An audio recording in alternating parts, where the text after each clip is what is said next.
আজকে সবচেয়ে hot topic নিয়ে কথা বলবো আড়ং।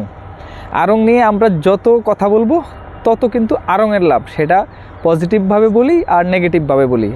আড়ং নিয়ে কথা হওয়া মানে তাদের মার্কেটিং। দেখেন প্রতিটা বছর আড়ং নিয়ে একটা না একটা সময় আলোচনায় আসেই। এখন এই বছর আসছে তাদের ব্যাগ নিয়ে, তার আগের বছর আসছে তাদের প্রাইস ট্যাগ নিয়ে, তার আগের বছর আসছে তাদের কিছু কোয়ালিটি নিয়ে। মানে প্রতিটা বছর তারাই আসতেছে কোনো না কোনোভাবে, পজিটিভ হোক নেগেটিভ হোক। আড়ং প্রতিটা বছরই কিন্তু তাদের আলোচনায় আসার প্রক্রিয়া আমরাই তৈরি করে দিচ্ছি। এখন আমরা যদি গঠনমূলকভাবে চিন্তা করি, ধরেন আড়ং আমাদের কাছ থেকে 15 টাকা করে একটা ব্যাগের দাম নিচ্ছে। এখন যদি আমি ধরি গত বছর যেই প্রাইসটা ছিল প্রোডাক্টের, সেখানে কি আড়ংয়ের ব্যাগের প্রাইস ইনক্লুডেড ছিল যখন তারা ফ্রি ব্যাগ দিত, নাকি তখনও তারা এই ব্যাগটা ফ্রি দিত? এটা একটা হিসাব। আরেকটা চিন্তা যদি করতে পারেন, তারা যেহেতু ব্যাগ এখন দিচ্ছে প্রাইস নিয়ে, মানে মূল্য নিচ্ছে ব্যাগের, তো এই ব্যাগের মূল্যটা আগে কি অ্যাড করা ছিল না মাইনাস করা ছিল, এবং নেট লাভ বা প্রফিট থেকে তারা এটা কি মাইনাস করে রাখতো নাকি এটা অ্যাড করা ছিল? এই চিন্তাটা কারো মাথায় আসছে কিনা জানি না।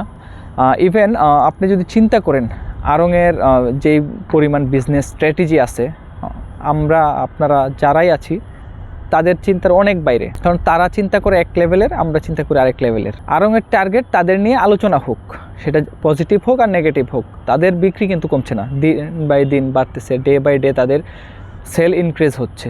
এখন প্রতি আউটলেটে প্রায় কোটি টাকার উপরে সেল হচ্ছে ঈদ উপলক্ষে। নর্মাল সময়ে হয়তো 40 থেকে 60 লাখ টাকা সেল হচ্ছে। সেল কিন্তু ইনক্রিজ হচ্ছে ডে বাই ডে। এখন আপনার কাছ থেকে ব্যাগের প্রাইস নেক না নেক, তার আলোচনা থাকবেই। সো আমরা যত বেশি কথা বলবো আড়ংয়ের মার্কেটিং হবে এটা।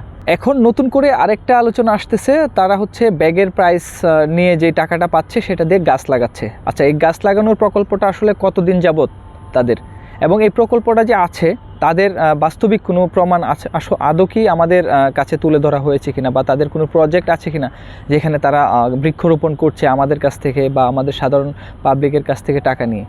তার কিন্তু আদৌ বাস্তব উদাহরণ বা বাস্তব রূপরেখা আমরা এখনও দেখতে পাইনি, বা ব্র্যাকের পক্ষ থেকে বা আড়ংয়ের পক্ষ থেকে এখন পর্যন্ত এটা ডিক্লেয়ার করেনি যে তাদের কোনো প্রকল্প কোথাও আছে কিনা। জাস্ট শুধু তারা ডিক্লেয়ার করেছে তারা ব্যাগের প্রাইস নিয়ে তারা হচ্ছে গাছ রোপণ করেন। গাছ যদি রোপণ করেই থাকেন, সেটা কোথায় রোপণ করা হচ্ছে এবং তাদের স্ট্র্যাটেজিটা কি, কোথায় রোপণ করছে, একটা বাস্তবিক উদাহরণ আমাদের কাছে দেওয়াটা মনে হয় আড়ংয়ের জন্য যুক্তিসঙ্গত হবে।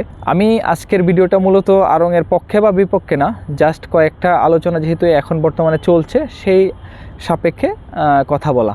তো আমার কথার ভুল ত্রুটি থাকতে পারে, তবে কিছু স্ট্র্যাটেজিক্যাল কথা বা গঠনমূলক কথার মধ্যে একটি হচ্ছে ব্যাগের প্রাইস যদি তারা নিয়ে গাছ রোপণ করে, এই গাছের হিসাব, কোথায় লাগাচ্ছে সেটার হিসাব, এবং তাদের একটা প্ল্যান আছে, সেই প্ল্যানটা কি। ইভেন আগে যে তারা ব্যাগের প্রাইস রাখে নাই প্রোডাক্টের প্রাইসের সাথে ইনক্লুডেড, এটার কোনো প্রমাণ আছে কিনা তাদের কাছে যে শুধুমাত্র ব্যাগটা আলাদা কস্টিং হিসেবে তারা বেয়ার করেছে, আমাদেরকে ফ্রি দিয়েছে। এটা যদি থেকে থাকে ভালো, আমরা সবাই খুশি। গাছ লাগাইতে তো সবাই চাই, কিন্তু হয়তো অনেকেই লাগানোর সুযোগ নাই। তো যদি আড়ংয়ের উসিলায় যদি সবার গাছ লাগানোর একটা সুযোগ হয়ে থাকে, আলহামদুলিল্লাহ সবার জন্য। ভালো থাকবেন। আসসালামু আলাইকুম।